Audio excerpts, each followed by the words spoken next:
VD. സതീശന്റെ നേതൃത്വത്തിൽ കേരളത്തിൽ ഒരു മന്ത്രിസഭ അധികാരത്തിൽ വന്നിട്ടുണ്ട്. ഈ മന്ത്രിസഭയ്ക്ക് നിരവധി പ്രത്യേകതകളുണ്ട്. അതിൽ ഏറ്റവും വലിയ പ്രത്യേകത നിങ്ങൾ ശ്രദ്ധിച്ചത് എന്താണ് എന്ന് പറയാമോ? ഞാൻ ശ്രദ്ധിച്ചൊരു പ്രത്യേകതയുണ്ട്. ഈ മന്ത്രിസഭയിൽ ഹിന്ദുക്കളായ ആരെയും മന്ത്രിമാരാക്കിയിട്ടില്ല. UDF-കാർ പ്രസിദ്ധീകരിച്ച അവരുടെ ഒരു പോസ്റ്റ് തന്നെ അതിന് ഉദാഹരണമായിട്ട് നമുക്ക് കാണിക്കാൻ സാധിക്കും. എന്താണ് ഇതിൽ പറയുന്നത് അറിയാം? അതിൽ ഹിന്ദുക്കളായ മന്ത്രിമാരാരുമില്ല. എന്തുകൊണ്ടായിരിക്കും ഹിന്ദുക്കളായ ആരെയും വി.ഡി. സതീശന്റെ നേതൃത്വത്തിലുള്ള ഈ മന്ത്രിസഭയിൽ ഉൾപ്പെടുത്താത്തത് എന്നത് കൗതുകമായ ഒരു കാര്യമായിട്ട് എനിക്ക് തോന്നുന്നുണ്ട്.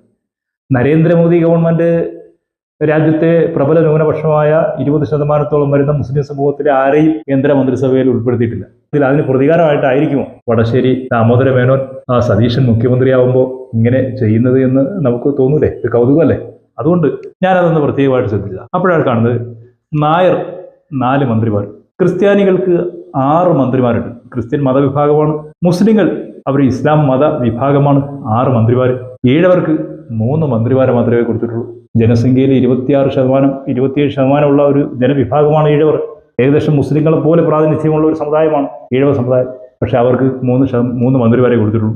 SC ST ഒരേ മന്ത്രിമാർ. ഞാൻ ഒന്നുകൂടി പരിശോധിച്ച് നോക്കിയപ്പോൾ എനിക്ക് മനസ്സിലായി നായർ സമുദായത്തിന് 3 മന്ത്രിമാരെ കൊടുത്തിട്ടുള്ളൂ. അല്ല, നായർ സമുദായത്തിന് 3.5 മന്ത്രിമാരേ ഉള്ളൂ. 4 തെറ്റായി കണക്ക് എഴുതിയേക്കാം. എന്നാൽ നമ്പൂരി സമുദായത്തിനുമുണ്ട് അരമന്ത്രി, അതുകൂടെ കൂട്ടിയിട്ടില്ല. നായർ സമുദായത്തിന് മുഖ്യമന്ത്രിയും നമ്പൂതിരി സമുദായത്തിന് മുഖ്യമന്ത്രിയും ചേർത്ത് ഒരു മേനോൻ മുഖ്യമന്ത്രിയാണ് കേരളത്തിലുള്ളത്. അപ്പോൾ 3.5 നായരും നമ്പൂതിരിയും അങ്ങനെ ചേർന്ന ഒരു സമുദായ സമവാക്യമാണ് UDF സർക്കാർ നടപ്പാക്കിയിരിക്കുന്നത് എന്നാണ് UDF-ന്റെ പ്രചരണത്തിലുള്ളത്. ഏതായാലും എനിക്കിത് കേട്ടിട്ട് അത്ര ദഹിക്കുന്നില്ല. ഇന്ത്യൻ നാഷണൽ കോൺഗ്രസ് അല്ലെങ്കിൽ UDF ആണല്ലോ അധികാരത്തിൽ വന്നത്. കോൺഗ്രസ് രാഷ്ട്രീയത്തിന്റെ പശ്ചാത്തലത്തിൽ നിന്നുകൊണ്ടുള്ള കാര്യങ്ങൾ മാത്രം അവതരിപ്പിച്ച പോരെ? എന്തിനാണ് ഇങ്ങനെ ഈ സമുദായ പ്രീണനവും ഈ വർഗീയതയും വംശീയതയും ജാതീയതയും ഒക്കെ ഇങ്ങനെ കുത്തിനിറച്ച് സമൂഹത്തെ ഭിന്നിപ്പിക്കുവാനും വീണ്ടും വീണ്ടും എന്തുകൊണ്ട് ഇങ്ങനെ ഒരു കണക്ക് കോൺഗ്രസ് പ്രസിദ്ധീകരിക്കുന്നു എന്ന് ചോദിക്കുന്നത് എനിക്ക് അത്ഭുതമായിട്ടാണ് തോന്നുന്നത്.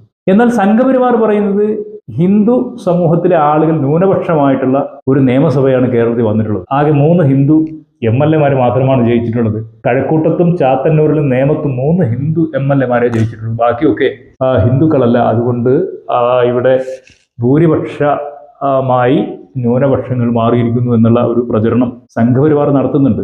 അവരുടെ എല്ലാ പ്രപഗണ്ഡയിലും അത് വലിയ വ്യാപകമായ പ്രചരണം നടത്തുന്ന സമയമാണ്. അപ്പോഴാണ് UDF-ഉം അതിൻ്റെ ഏകദേശം മറപിടിച്ചുകൊണ്ട് തന്നെ അല്ലെങ്കിൽ അതിൻ്റെ ഓരത്ത് നിന്നുകൊണ്ട് തന്നെ മറ്റൊരു പ്രചരണം നടത്താൻ ശ്രമിക്കുന്നത് ഞങ്ങൾ ഹിന്ദുക്കളെ ആരെയും മന്ത്രിമാരാക്കിയിട്ടില്ല എന്നുള്ളത്. പക്ഷെ ഇതിൻ്റെ സത്യം എന്താണ് എന്ന് മനസ്സിലാക്കിയാൽ നായരും ഈഴവരും SC-യും ST വിഭാഗവും എല്ലാം ഹിന്ദുക്കളാണ്. അപ്പൊ ഇവിടെ പറയുന്ന ഒരു കണക്ക് എന്ന് പറഞ്ഞാൽ 6 ക്രിസ്ത്യൻ മന്ത്രിയും 6 മുസ്ലിം മന്ത്രിയും 12 മന്ത്രിമാർ 2 മതവിഭാഗത്തിനും ഹിന്ദു മതവിഭാഗത്തിന് 1 മന്ത്രി പോലും ഇല്ല എന്നുള്ളതും സംഘപരിവാറിന്റെ പുതിയ പ്രചരണങ്ങൾക്ക് വേണ്ടിയുള്ള വടിയാണ് ഇവിടെ UDF-ന്റെ പേരിൽ കോൺഗ്രസ് ചെയ്തുകൊണ്ടിരിക്കുന്നത് എന്നാണ് എനിക്ക് തോന്നുന്നത്. നിങ്ങൾക്കോ? നിങ്ങളുടെ അഭിപ്രായം രേഖപ്പെടുത്തുക കേട്ടോ. എന്തായാലും കേൾക്കാലോ.